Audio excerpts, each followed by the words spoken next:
এই মুহূর্তে সবচেয়ে বড় খবর, ৭০,০০০ প্রাথমিক শিক্ষকদের চাকরি নিয়ে ধোঁয়াশা। হাইকোর্টে রিপোর্ট জমা দিল সিবিআই। প্রাইমারি শিক্ষকদের ৭০,০০০ চাকরি নিয়ে ধোঁয়াশা এই মুহূর্তের সবচেয়ে বড় খবর, এবং সিবিআই সেই তদন্ত করছে।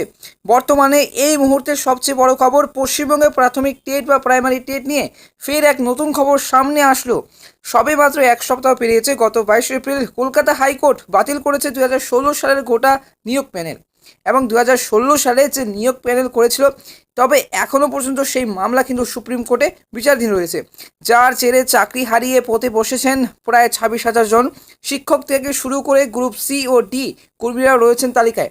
এবার প্রশ্ন হচ্ছে, দুর্নীতির অভিযোগে তাদের সকলকে হারাতে হয়েছে চাকরি, তবে এর মধ্যে কিছু যোগ্য কর্মকর্তারাও কিন্তু সরকারি কর্মচারীরা রয়েছেন যারা ভুল বোঝাবুঝির শিকার। সে নিয়ে এখন মামলা চলছে সুপ্রিম কোর্টে। এরই মাঝে নতুন করে আবারও কিন্তু ৭০,০০০ শিক্ষকের চাকরি নিয়ে আশঙ্কায় রয়েছেন প্রাইমারি শিক্ষকরা এবং শিক্ষক মহল।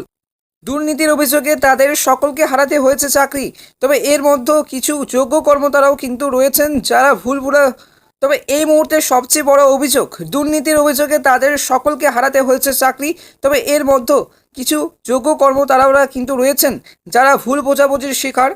এবার যে সে নিয়ে এখন মামলা চলছে সুপ্রিম কোর্টে। প্রথমে বললাম না, সুপ্রিম কোর্টের বিচারাধীন রয়েছে।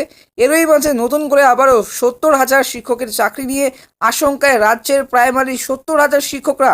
2014 থেকে শুরু করে এযাবৎকাল বা পর্যন্ত প্রাইমারি টেট নিয়ে হওয়া সমস্ত শিক্ষকদের তথ্য যাচাই করবে এবার হাইকোর্ট, এবং বর্তমানে সিবিআই কিন্তু তদন্ত করছে এই মুহূর্তে রেজাল্ট কি অবশ্যই কিন্তু জানাবো আজকের এই ভিডিওতে। যার জেরে আবারও কপার পুড়তে চলেছে প্রাইমারি শিক্ষকদের। 2014 সালে প্রাইমারি টেট পরীক্ষায় দুর্নীতির অভিযোগ এবার জানিয়ে হাইকোর্টের কাছে মামলা দায়ের করে বেশ কিছু পরীক্ষার্থী। কেস ওঠে এবার বিচারপতি রাজশেখর মান্থার এজলাসে। বিচারপতি মান্থা বলেন, সিবিআইকে নির্দেশ দেওয়া হলো অভিযুক্তদের OMR সিটের OMR সিট তথ্য যাচাই করার, মানে কত নম্বর তারা নিজের যোগ্যতাভাবে পাশ করেছেন বা সুযোগ্যভাবে পাশ করেছেন অবশ্যই কিন্তু জানাবো আজকের এই ভিডিওতে। এবং ৭০,০০০ কর্মীরা প্রাইমারি বা টিচাররা রয়েছেন বা শিক্ষকরা রয়েছেন, এখন শিক্ষক মহল কিন্তু অবশ্যই আশঙ্কায় রয়েছেন। যদি সিবিআই তা খুঁজে না বের করতে পারে শেষ পর্যন্ত, তবে 2014 সালে গোটা নিয়োগ প্রক্রিয়া বাতিল করে দেওয়া হবে। এরপর কিছুদিন কিন্তু আগেই পুনরায় এই মামলা নিয়ে শুনানি হয় আদালত কক্ষে। সেই দিন বিচারপতি মান্থার এজলাসে পরীক্ষার্থীদের তথ্য পেশ করে সিবিআই, সেই সঙ্গে তাদের তদন্তের নকল ওয়েবসাইট তৈরি করে নিয়োগ, অকৃতকার্যদের কিন্তু নিয়োগ, ফেল করা পরীক্ষার্থীদের পাশ করিয়ে চাকরিতে নিয়োগ সহ বিভিন্ন কিন্তু দুর্নীতি ধরা পড়েছে বলে জানায় তারা।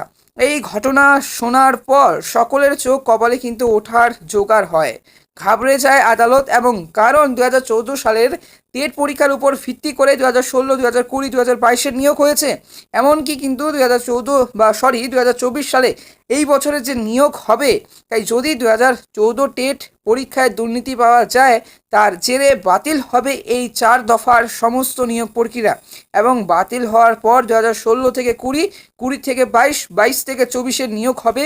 তাই যদি 2024 টেট পরীক্ষায় দুর্নীতি পাওয়া যায়, তার জেরে বাতিল হবে এই 4 দফার সমস্ত নিয়োগ প্রক্রিয়া।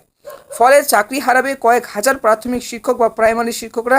সিবিআই এর তদন্তের উপর ভিত্তি করে পর্ষদকেও কিন্তু তলব করা হয়েছে আদালতের তরফে, কিন্তু পর্ষদ এবং কোনো সুদুত্তরই এবং দিতে পারেনি। এদিকে নিয়োগ দুর্নীতি বা প্রাইমারি টেট দুর্নীতি, প্রাইমারি শিক্ষকের যে দুর্নীতি রয়েছে সামনে আসার পর উত্তেজিত হয়ে আরও চাকরি প্রার্থীরা যুক্ত হতে চেয়েছেন সেই মামলা আবেদনকারীদের বা তালিকায়, মানে যারা এখনও পর্যন্ত প্রাইমারি শিক্ষকরা বাতিল হয়নি, তারা কিন্তু 2016 সালের শিক্ষকদের সাথে কিন্তু আন্দোলন করতে পারেন, এমনটাই কিন্তু দাবি ৭০,০০০ শিক্ষকদের। তাদের সকলকে সম্মতি কিন্তু দিয়েছে আদালত। তবে প্রশ্ন হচ্ছে, 8 সপ্তাহের পর ফেলা হয়েছে চলতি মামলার শুনানির দিন। তার আগে সমস্ত পক্ষকে আদালতের কাছে হলফনামা জমা করার নির্দেশ দেওয়া হয়েছে। এবারে এই প্রাইমারি টেট বা প্রাইমারি টেট নিয়ে কী সিদ্ধান্ত নেওয়া হবে সেই দিকে কিন্তু নজর সকলের। আর এই বিপুল পরিমাণ বা যে পরীক্ষা শিক্ষকদের যারা যোগ্যভাবে পাশ করেছেন, তাদের কিন্তু এই বিপুল পরিমাণ এই শিক্ষকদের চাকরি বাতিল হলে রাজ্যর শিক্ষা ব্যবস্থা কী হাল হবে সেই নিয়ে কিন্তু চিন্তায় সকলে। ধন্যবাদ।